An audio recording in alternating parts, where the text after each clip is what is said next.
ஆண்டவராக இயேசு கிறிஸ்து நாமத்திலே உங்கள் வாழ்த்துகிறேன். தேவனுடைய பிரசனமும் கிருபையும் உங்களோடு இருப்பதாக. சங்கீதம் 103 சங்கீதம் 13 வசனம், தகப்பன் தன் பிள்ளைக்கு இறங்குகிறது போல கர்த்தர் தமக்கு பயந்து இறங்குகிறார்.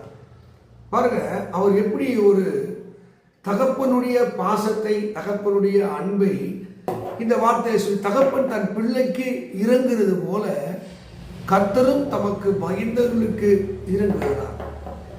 மலிகால் சொல்றார், நான் தகப்பனானால் எனக்கு உண்டான கனம் எங்கே? அப்போ ஆண்டவர் அவரை நம்புகிற பிள்ளைகள் ஒரு தகப்பனாக சித்தரிக்கிறார். இந்த இடத்துல அருமையானவர்களே, ஒரு தகப்பன் என்பவன் யார்?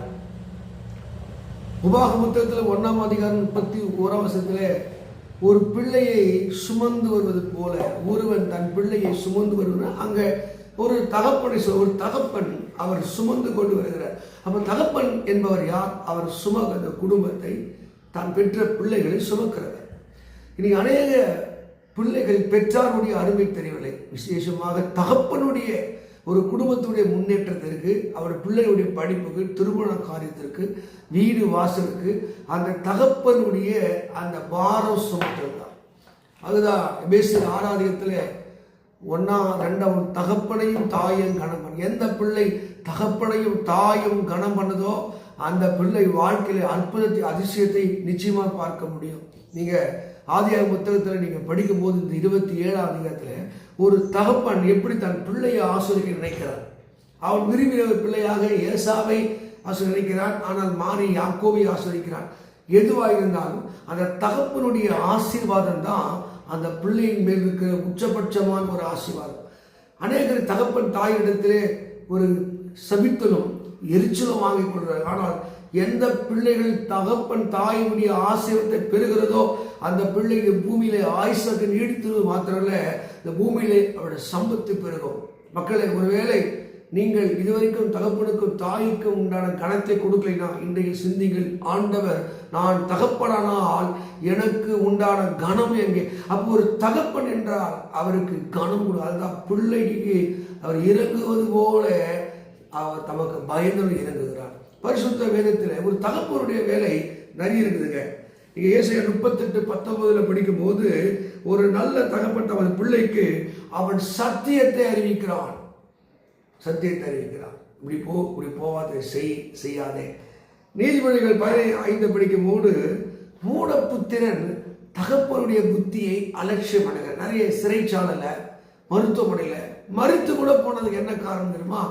தகப்பனுடைய உபதேசத்தை, தகப்பனுடைய அந்த போதனையை புறக்கணித்து அவர்களை வெறுத்து அவங்களை பகையாய் நினைக்கிற பிள்ளைகள் வாழ்வு அது நாசமாய் போகிறது.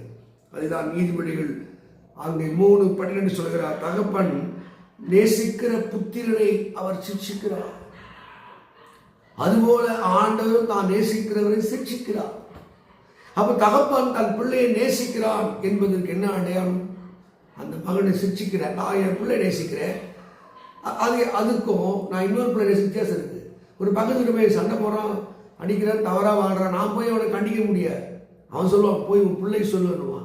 ஆனா என் பிள்ளைக்கு நான் கண்டிக்க முடியும். இதைத்தான் கர்த்தருக்கு ஒரு மனுஷன் பயப்படும் போது அந்த மனுஷனை அவர் சிக்ஷித்து போதிக்கிறார். அப்ப இறைவன் என்பவர் யார்? அவர் நல்ல தகப்பனாய் இருந்து நம்மை ஆசீர்வதித்து வழிகாட்டுகிறவராய் ஒரு தகப்பனை போல, அதுதான் ஆண்டவர் தன்னை இந்த பூமியில தகப்பனாக, பைபிள் பரம பிதாவே ஜெபம் சொல்லி கொடுக்கிறார், பரம தகப்பனே. அப்போ இந்த பூமிக்கு ஒரு தகப்பன் இருக்கார், பரம தகப்பன் இருக்கார். அப்போ பரம தகப்பன் என்றால் என்ன? நம்ம எல்லாம் படைத்தவர், உருவாக்கினவர். அவருக்கு எந்த மனிதன் பயப்படுகிறானோ? ஒரு சிலவர்கள் நீண்ட ஆயுளோடு இருப்பார்கள். அந்த பிள்ளைகள் சிறு வயதிலிருந்து தாயும் தகப்பனையான கனம் பண்ணி, தாய் தகப்பனுக்கு மரியாதை கொடுத்து, தாய் தகப்பனை முன்வைத்து அந்த பிள்ளையோட வசனம் சொல்லுது பாருங்க, அந்த ஞானமுள்ள பிள்ளையை பெற்றவர், நீதிமான பெற்றவருடைய தகப்பனுடைய இதயம் மகிழுமா.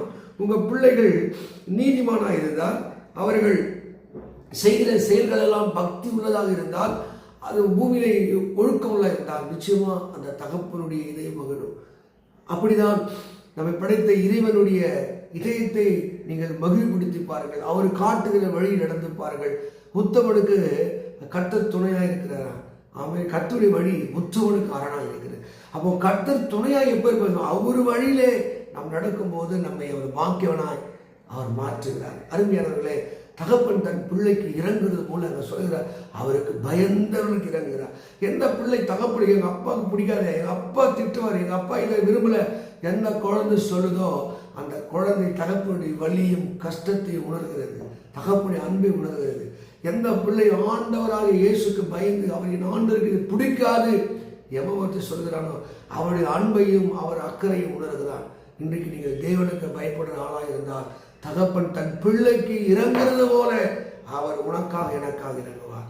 இந்த சங்கீதத்தில் 103ஆம் சங்கீதம் அங்கே 13 சொல்லப்பட்ட அத்தனை ஆசீர்வாதங்கள் நிச்சயமாக நடக்கும். நீங்கள் உங்கள் பிள்ளைகளை அன்பு காட்டுங்கள். பிள்ளைகளே, உன் பெற்றார் குறிப்பாய் உன்னை பெற்ற தகப்பன் அவனை கனம் பண்ணுங்கள், அவனை சொல்லி கேளுங்கள், அவன் உபதேசத்தில் நடங்கள்.